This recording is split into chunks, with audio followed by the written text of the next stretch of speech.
রথযাত্রার 10টি গুরুত্বপূর্ণ মাহাত্ম্য। 1. রথযাত্রার দিনে রথে অবস্থিত জগন্নাথ দেবকে দর্শন করলে আর পুনর্জন্ম হয় না।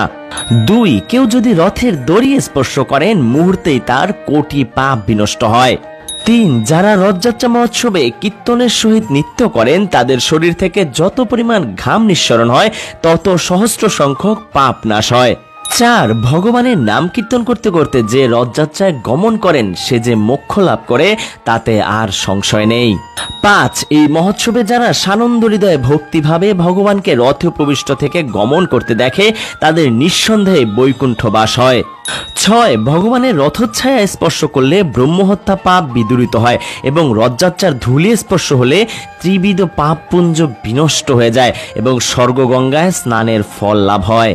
7. যে মানুষ ভগবানের গুন্ডিচা মণ্ডপে যাত্রাকালে পরম ভক্তি সহকারে পুনঃ পুনঃ জয় কৃষ্ণ এরূপ বলতে থাকেন তাকে আর জননীর গর্ভবাসে দুঃখ সহ্য করতে হয় না। 8. রথযাত্রার সেবায় মেয়েরাও যদি নিযুক্ত হয়ে ভক্তিপূর্ণভাবে সেবা করেন তারা পিতৃকুল মাতৃকুল ও পতিকুলকে বৈকুণ্ঠ ধামে নিয়ে যেতে পারেন। 9. বস্তুত এই জগতে রথযাত্রা থেকে সর্বপাপনাশক সর্বতীর্থ ফলপ্রদ উৎকৃষ্টতম শুভযোগ আর নেই। 10. ব্রহ্মা ও দেবতারা এই দিনে জগন্নাথ দেবকে দর্শন করতে মর্তে নেমে আসেন।